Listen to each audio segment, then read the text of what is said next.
Hey folks, Rajesh Patel here with Red Acre Investments.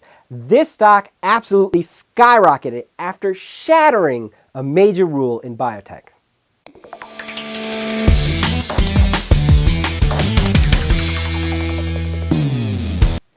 Check out this stock chart. This is Celator Pharmaceuticals, and the stock went from less than $2 a share to over $8 a share in the post-market after they announced some major news. So let's try to understand what's going on here. Celator Pharmaceuticals just announced positive phase 3 trial results for their drug Vexos in high-risk secondary AML, or acute myeloid leukemia. Now, Vexos is a fat bubble-encased or liposome-encased version of cytarabine and daunorubicin. And cytarabine and daunorubicin in combination are really the standard therapy for secondary AML. So in this trial, what the company reported is that their version of the drug, encased in a liposome, increased the average overall survival by about 3.6 months. Instead of surviving on average for 5.9 months, patients in the trial that were taking Vexos survived for about 9.5 months. That's a pretty significant improvement in overall survival. On top of that, there's some other advantages to Vexos. Because of the way it is dosed, you don't have to go into the clinic every single day. Instead, you only have to go in a few times a week. So that improves quality of life for patients. And in this trial, there was a higher number of patients that had a complete response with Vexos compared to the standard of care therapy.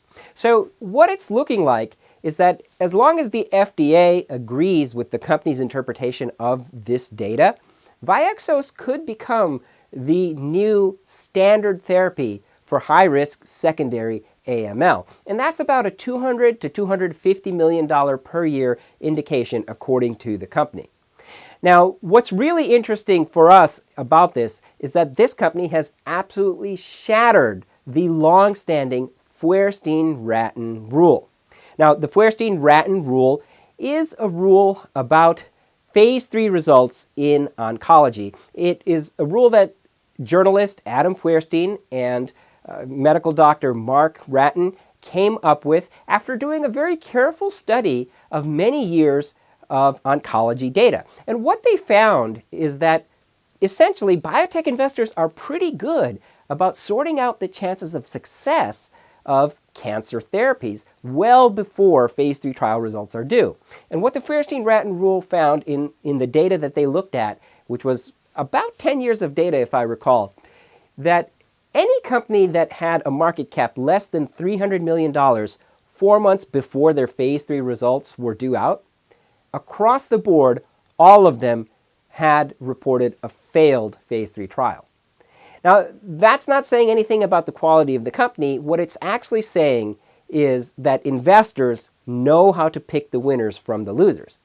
But in this case, and this is the very first time that this has happened for such a small market cap company, Celator, which just had a market cap of $58 million, has absolutely shattered the Feuerstein-Ratain rule. And the result wasn't just marginal, the result was highly statistically significant. So this is a pretty interesting development.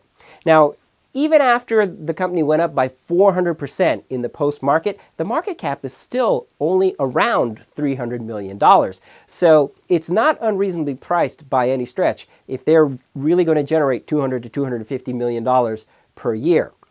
The company is running low on cash. We estimate that they have about $19 million as of the end of 2015. They're about to report their year-end results. They haven't done so yet. They burn about $17 to $18 million a year, so they have about a year's worth of cash on hand.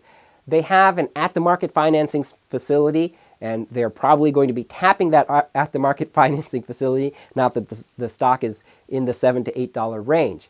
But what happens next is that Celator has to wrap up their phase 3 analysis, talk to the FDA, submit a new drug application. But we thought it was really interesting that this company, for the first time, has shattered the Feuerstein-Ratain rule, and it is so far below the $300 million threshold that the Feuerstein-Ratain rule had set. Now, don't get the wrong idea from this. This doesn't mean that the Feuerstein-Ratain rule is invalid. In general, it's actually a really good rule because what it's saying is that investors know what they're doing, and that is generally true. So we're not recommending that you go out there and buy all of the sub $300 million market cap companies that are running phase 3 cancer trials. We still think that the Feuerstein-Ratain rule is actually going to hold up, and it's going to be right more times than it's wrong. But it was just really interesting that in this one case, Celator was the exception to the rule. So that's your Biotech Minute for Celator Pharmaceuticals.